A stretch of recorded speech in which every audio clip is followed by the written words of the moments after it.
Hi guys. So in this video we are going to discuss about the poem, not a poem but an epic, which is named as a Canterbury Tales, the great Canterbury Tales, which is written by Geoffrey Chaucer. When we speak about Canterbury Tales, it can be considered as one of the great and greatest ever writings in English literature. So as we know that Geoffrey Chaucer is the father of English literature and English poetry. One of his famous work is known as Canterbury Tales. So Canterbury Tales is all about some pilgrims who are going to a pilgrimage to seek solace from their doings and everything. So when we speak about the Canterbury Tales, it will be needed to speak about the author who is the creator of the epic, which is Geoffrey Chaucer. So when we speak about Geoffrey Chaucer, he is a great author from our past. So when we lament into, or when we dive into the Old English period, we get to know that it is one of the finest works of that period. Okay, so when we speak about Geoffrey Chaucer, is famous, and one of the most important work is named as which is the Canterbury Tales. When we speak about the overall overview of the poem, we get to know that Canterbury Tales speaks about the journey of the pilgrims who is going for St. Thomas Cathedral, which is situated in Canterbury Church, okay, or Canterbury. Okay, so there is an inn called Tabard Inn. So we can see 29 pilgrims in this epic. Okay, so in this 29 epics, only 24 stories are completed. When we speak about stories, each of them has to say 4 stories. Okay, 4 stories, 2 in the going to Canterbury, on the way to Canterbury, and after 2 after coming back to their homeland. So while writing this poem, our great author got died. Because of that, it doesn't got completed. So we can only see 120 stories in this poem, in which the written story will not be added in this section. Because of that, because of what it is, the author has died. Okay, so there is 24 pilgrims in these stories now. Actually it is 29, because of the author died, it got only into 24 stories. Okay, so when we speak about the great Canterbury Tales, which is written in the 14th century England, the Canterbury Tales reflects the political instability of the country in that period. So it speaks about the political anarchies or instabilities on that particular period. So it was a period of Black Death, we simply call as plague. Okay, plague, it was a period in which plague struck in that particular period. It is also called as the bubonic plague. We all know that how hard it is to get plague. Okay, so during that period, one of the reason for writing Canterbury Tales by Geoffrey Chaucer is meant to be the plague, and another one reason in the 3040s is that the increasing of tax prices combined with the growing wealth gap culminated in the peasants revolt in the 3081. So because of the highest increasement in tax revenue, peasants began to revolt against the government. So the government imposed a huge amount of tax upon the peasants. Because of that cruelty, they began to protest against the government and everything in it which is official. So that is known to be the peasants revolt. So peasants revolt and Black Death is one of the major reason for writing this great epic by Geoffrey Chaucer. It is named as the Great Canterbury Tales. So, although writing in French and Latin was a norm at the time, Chaucer knew that the Canterbury Tales in Middle English. At that time, the trend was going on with the French and Latin language. But Chaucer wanted to be something different. He wanted to write something different from the French and Latin. He wanted to write his epic poem in his own language. So he created his own language. So not like that. During that period, he had a local language called Middle English. So he wrote his poem in this Middle English language. We get to know that in the original version, by seeing the original version of this. While comparing it with the old and new English, we see that the old English words are some kind of frustrating or some kind of old, and the New English version of the Canterbury Tales, we can see the old words are substituted by the knowing words of ourselves. Okay, so he was a person who popularized the Middle English dialect. So we have studied many dialects in our history of English and every papers. So he was a person who more popularized the Middle English. Okay, Middle English dialect. The poem is written in iambic pentameter, 5 sets of unstressed and stressed syllable pairs per line. This delicate pattern may have been lost translation, but it can be observed in the Middle English version included below, and is best understood if read aloud. Iambic pentameter aided the legitimization of writing this work in English because similar meters were used in Romance language poetry. We all know what is romance. It is not a typical romance between two guys. Romantic poetry means which will be the center theme will be the nature. So it's not our topic. I was talking about the iambic pentameter. It is a stress marking of the poem. So he used iambic pentameter in this particular poem. So that's all about the introduction to historical background and about the Canterbury Tales. We told that it was written in the late 1400s.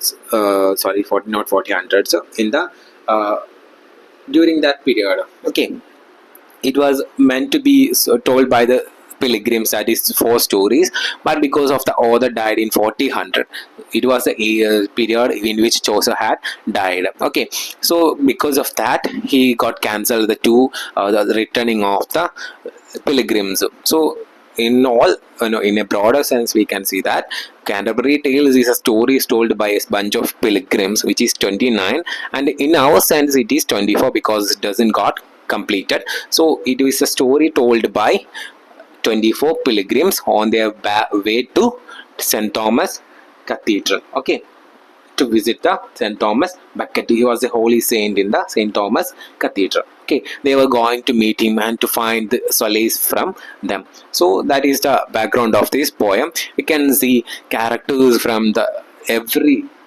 society, every part of the society. There is 29 characters, as I said, there is 29 characters in this particular epic.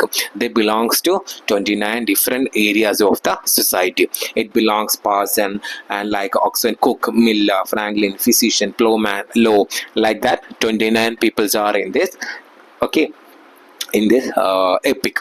So we are going to discuss about the prologue. Okay, 1 to 31 lines of the prologue. It is a huge poem. It is a huge epic. It won't be enough 2 or 3 days to completely cover this particular topic. Because of that, I am going to cover the prologue of this great Canterbury Tales, which is translated by Neville Coggill into the modern English version of English. Okay, so we are moving to the line by line explanation of Canterbury Tales. Okay, so when in April the sweet showers fall and pierce the drought of March to the root, and all veins are bathed in liquor of such power as bring about the enchanting of the flower. So, if you have read The Wasteland, you get to know that by T.S. Eliot, he says that April is the cruelest month. Okay, he is comparing the 20th century as a wasteland in that particular poem. This poem is not meant to be like that. In this poem, Chaucer begins a poem by saying that April is a beautiful month. April is the best month in the months. Okay, it is the best month of the month. Okay. So he says that when in April the sweet showers fall and pierce the drought of March to the root, and all the veins are bathed in liquor of such power.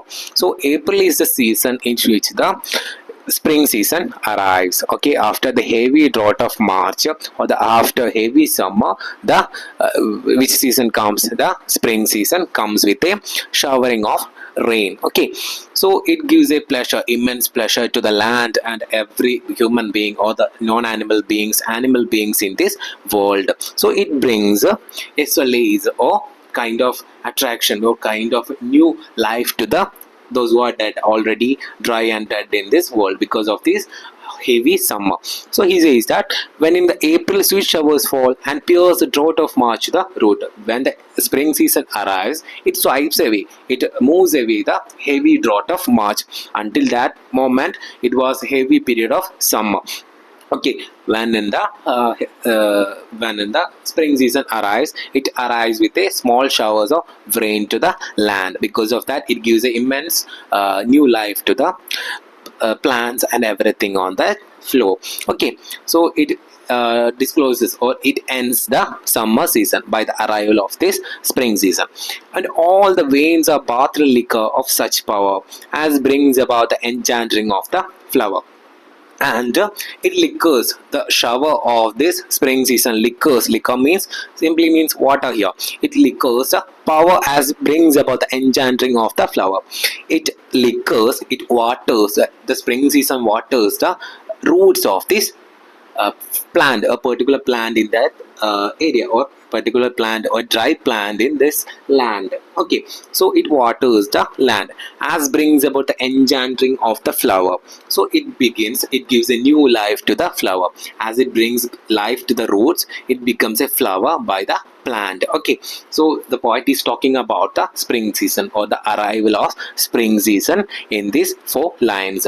So the March gets substituted by the, or the heavy drought gets substituted by the spring season, and it which comes with a small shower, it which gives a new life to the plants and every being on this land. Okay, next lines. When also Zephyrus with his sweet breath exhales in air in every grove and heath upon the tender shoots, and the young sun his half course of the sign of the ram has run. Zephyrus is a kind of wind. Okay, so the wind Zephyrus arrives is a breath. The breath means with the which means movement of the wind. So it exhales in air in every grove and heath. So when the spring season arrives, the rain comes. So along with that, the Zephyrus wind also arrives to the land. It gives an pleasure, or it gives a new what we say, a new kind of soft touch to the elements in this earth. So upon the tender shoots and the young sun, his half course in the ram has run. So it is talking about the sun in the morning. When we look at the sun in the morning, it will be half rise. So it is called as a young sun. So it will be in the morning, the sun will be young. So when the time moves on, at the noon, it will become older and older because of its size. In the morning, it will be small. That is why called as a young sun in this poem. Ram means the movement, the not the movement, the way it moves. The sun moves in this atmosphere. Okay. And the small fowl are making melody that sleeps away the night with the open way. Small fowls means small birds, and the small birds are making melody. They are making sounds with their mouth. Okay, in the morning the sun rises and the spring season arrives with a shower, and we can see the Zephyrus wind with his music, which means the power of his wind, and the sun has some kind of rise, and we can see the fowl are making melodious voices. Okay, they are making voices with their mouth, in which they welcomes the spring season. They are enjoying the arrival of spring season. As sleep away the night with open eye. The birds are opening in the night, half opening in the eye in the night, but in the morning they are singing sweetly to welcome the arrival of that particular spring season. Okay, then people long go on to pilgrimages, and palmers long go to the seek stranger strands, or far off saints hallowed in sundry lands. So it is a spring season which people chooses to go on pilgrimages. So it is the season of spring in which the pilgrimates go to pilgrimages. Okay, so here also some group of peoples have chosen their journey to St. Thomas Becket in the early morning of spring season. Then people long go on to pilgrimages. Pilgrimage means to visit a sacred place, in which here is a St. Thomas Cathedral or St. Thomas Becket. Okay, and palmers low go on to seek the stranger strands of far off saints hallowed in sundry lands. And palmers means pilgrimates. So saints, those who go on pilgrimage is called as the palmers. They also long go to seek the stranger strands. They go on to stranger places to seek solace from their land, just like the Canterbury Tales. Okay, so in this poem, the people are going to seek solace from the St. Thomas Becket. Okay, like that, farmers will go to strange lands to speak, sacred lands to seek solace. Or far of saints hallowed in sundry lands. Sundry lands, different lands of, and especially from every shire of England.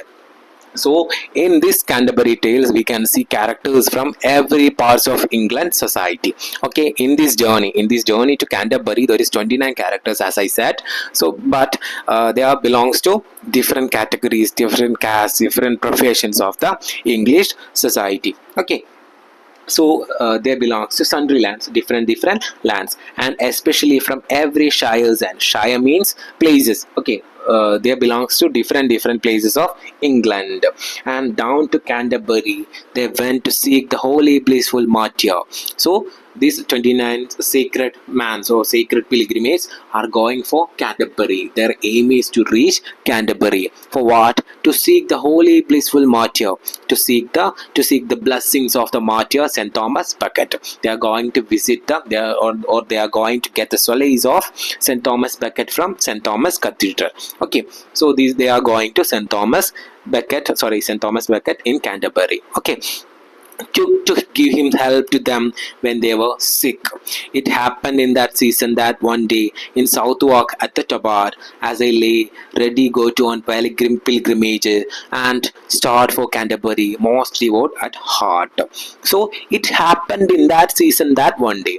So these 29 guys have chosen the spring season, that particular moment or morning to go for reach Canterbury. To their aim is to reach Canterbury. Okay, to seek solace from St. Thomas Becket. So these 29 guys or 29 pilgrimages are going for Canterbury. Okay, to Canterbury. They are on their way to Canterbury. Okay, so it happened in that particular moment or morning in a spring season. In Southwark at the Tabard, as I lay ready to go on pilgrimage and start for Canterbury, most devoted heart. So the narrator is also a character in this Canterbury Tales. In Southwark, it is a place in England in which the inn they are staying, the 29 pilgrimages are staying, is situated. So in Southwark at the Tabard is the inn there in which the 29 pilgrimages are staying. As I lay ready to go on pilgrimage and start for Canterbury, these 29 guys are getting ready themselves to seek solace from the St. Thomas Becket. Most devout at heart, they have a devotion towards their heart. They are fulfilled with their journey. They are very happy with their choice of journey, which is Canterbury. Okay. At night they come into that hostelry, some 9 and 20 in a company of sundry folk happening then to fall in fellowship, and there were pilgrims all that towards Canterbury meant to ride. So at that night, the night before the spring season arrives, they came to the Tabard Inn and they began to speak about their journey. They began to share their thoughts. Okay, hostelry means stay in which they are going to stay in that particular night, and in the very morning they will be leaving for Canterbury. Okay, at night they came into that hostelry, some 9 and 29 in company in the okay, in the particular night, the 29 people has arrived to that Tabard Inn to go for Canterbury Tales in the very early morning of the spring season. Okay, some 9 and 20 in a company. There is 29 pilgrimages to seek pilgrimage. Okay, oh, sundry folk happening then to fall in fellowship, and they were pilgrims all that towards Canterbury meant to ride. These 29 people belongs to different sundry lands. They belongs to different places. Their only aim is to reach Canterbury to seek their solaces.